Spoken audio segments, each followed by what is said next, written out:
Ciao, benvenuto su Non mi dire. In questi ultimi anni abbiamo due grossi problemi. Sì, più o meno. Cioè, oddio, ce ne sono anche altri, però questi qua sono abbastanza importanti perché colpiscono un po' tutti. E il problema della quantità di informazioni, abbiamo tantissime informazioni, siamo bombardati da informazioni, e la distrazione.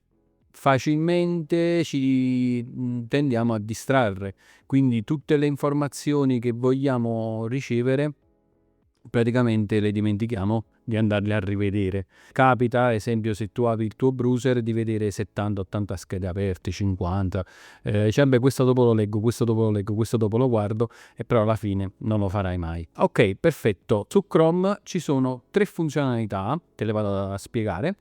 Ti permetteranno di poter ottimizzare questa situazione e quindi ottimizzare il tuo tempo, poter rendere, diciamo così, Chrome un dispositivo molto potente per raccogliere informazioni in maniera rapida e veloce. Resta qui con me fino alla fine del video e ti mostro come si fa. Allora, come abbiamo fatto anche negli altri video, apri Chrome. Io qui l'ho aperto su praticamente un articolo che è uscito il 18 settembre per quanto riguarda il lancio di Chrome integrato all'AI.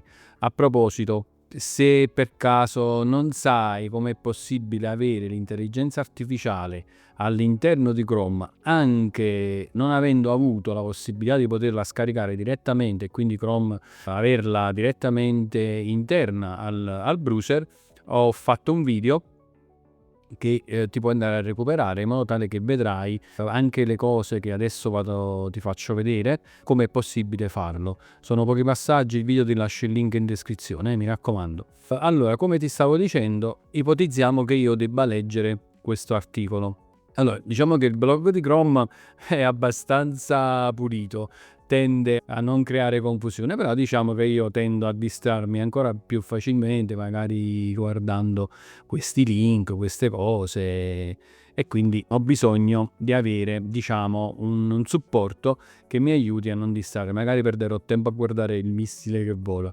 Semplicemente vai in personalizza qui, nella sezione altri strumenti, e troverai la voce in modalità lettura.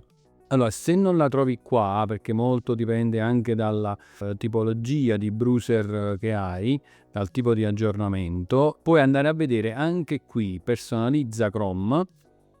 Infatti adesso facciamo in questo modo: personalizza Chrome e troverai qui modalità lettura. Ci clicchi sopra e ti comparirà praticamente qui in alto. Ok? Cosa fa questa modalità lettura? Questa modalità lettura, eccola qua, non farà nient'altro che pulire la pagina che tu vuoi leggere. Semplicemente. Vedi, questa qui è la pagina che io ho qua a sinistra, e qua a destra ce l'ho bella, pulita, sistemata con i link e quant'altro. Addirittura potrei farla leggere. Ovviamente la leggerà. The browser you love, reimagined with AI. September 18th, 2025. 3 minutes read. Chrome is entering a new era. Ovviamente la leggerà in inglese. Potrei scegliere una voce tranquillamente. Potrei praticamente disattivare i link. Ecco, guarda, questo è un link che mi rimanda a un'altra pagina, io lo disattivo per caso non mi interessa.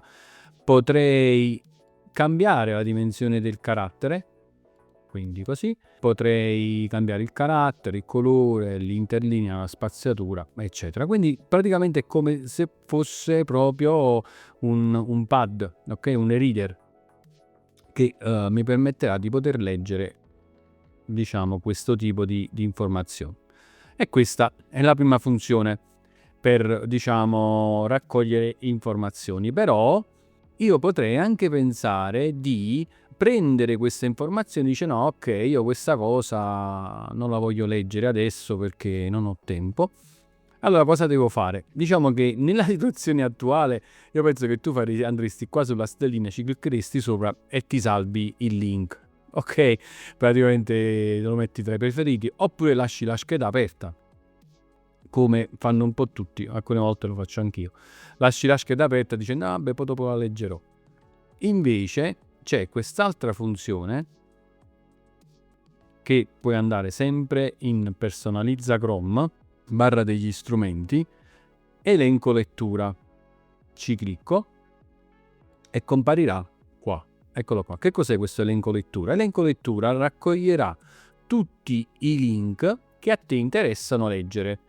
Non si va, tra virgolette, a imbrogliare tra i preferiti, ok? Ma semplicemente se li va a gestire da parte, in una sezione a parte, e ti faccio vedere. Allora, qua ipotizziamo che hai sempre questa pagina da voler leggere, molto semplice, quindi aggiungi scheda corrente, ci clicco, eccolo qui.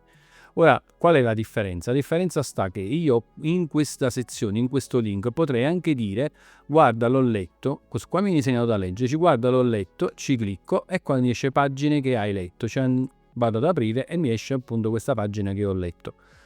Non so se mi sono spiegato. Quindi ti fa anche da reminder di tutte le pagine che hai letto, ok?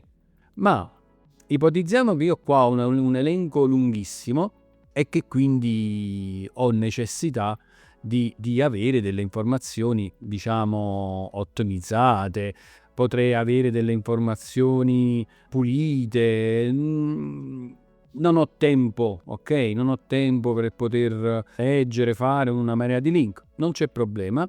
Nella visualizzazione, come abbiamo fatto l'altra volta, mi attivo praticamente il mio famoso Gemini da browser, ok? E quindi gli potrei dire a Gemini, guarda, ma magari potrei anche pensare che se vado così, faccio clic così, praticamente mi viene il problema che mi prende pure quest'uno, no? E quindi quando vado a fare il copia and incolla è sempre un po' così. E quindi la selezione molte volte, ti ripeto, questo è un articolo già pulito. Ipotizziamo che io volessi fare una cosa del genere, ecco, vedi, si va a prendere pure cose che a me non servono, ok? Quindi per questo, allora cosa faccio? Potrei aprire questo e mi compare praticamente il testo, questo qui di destra, ok? Potrei disattivare i link perché a me non servono i link e potrei selezionare tutto l'articolo semplicemente come sta fatto qua. Ops, ho sbagliato la selezione e darlo a Chrome. Darlo a Gemini. Quindi andrei qui e direi riassumi questo articolo in puntuale e precisa. Essere prolisso. Allora, questo articolo è praticamente, ci sono due fattori che adesso andiamo ad osservare, perché l'articolo è in inglese, ok? Completamente in inglese. Ovviamente ha la sua importanza, è grandicello, e noi quindi gli andiamo a stimolare due, possiamo dire, propensioni, no? Deve prima tradurlo e poi dopo ci farà questo riassunto puntuale, ok? Ho staccato la pagina quella là di modalità lettura, gli do l'invio ed eccolo qua. Praticamente non ha fatto nient'altro che prendere queste informazioni e me le ha riassunte. Chrome sta tentando in una nuova era basata sull'intelligenza artificiale per trasformare la navigazione. Le principali novità e funzionalità basate sull'AI si concentrano su 3 aree. Ecco, vedi, e già mi ha fatto un elenco molto puntuale rispetto a quest'altro qui.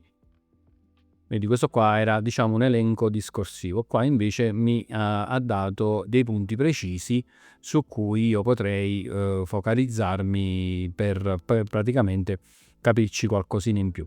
Quindi in questo modo io, utilizzando l'intelligenza artificiale, utilizzando la modalità lettura, utilizzando la parte dell'elenco di lettura, posso raccogliere quante più informazioni possibile e potrei anche in questo modo crearmi una sorta di riassunto di tutto quello che mi interessa e ottimizzare ovviamente il tempo per la quantità di informazioni che mi servono. Ti ho fatto appena risparmiare qualche ora di lettura. Sì, perché molte volte leggere moltissime informazioni oppure capire quali informazioni ci interessano di più è difficile. Con questo metodo, in pochi semplici passaggi, puoi fare tutto quello che ti serve in maniera molto semplice, come hai visto. Se ti ripeto, se non sai tutto quello che ho fatto, non riesci a comprendere come l'ho realizzato, cioè come ho integrato Gemini all'interno di Chrome, ti invito a guardare il video che ti lascio in descrizione. Sappi che non è nessun tipo di estensione esterna, ma è una funzionalità nascosta di Chrome. Se il video ti è piaciuto, lascia un like, iscriviti al canale, mi raccomando, io porterò altri video che riguardano l'intelligenza artificiale, cercherò di andare sempre più avanti, sempre oltre, rimanendo diciamo nella semplicità del suo utilizzo. Quindi se ti va iscriviti, così in modo che cresceremo insieme e capiremo meglio quali sono queste funzionalità che ci vengono proposte dall'intelligenza artificiale, specialmente nei strumenti di Google, e condividi il video con chi conosci e con chi ha diciamo bisogno di questo tipo di informazioni. Va bene? Per il resto, grazie per essere arrivato fino a qui e ci vediamo alla prossima. Ciao!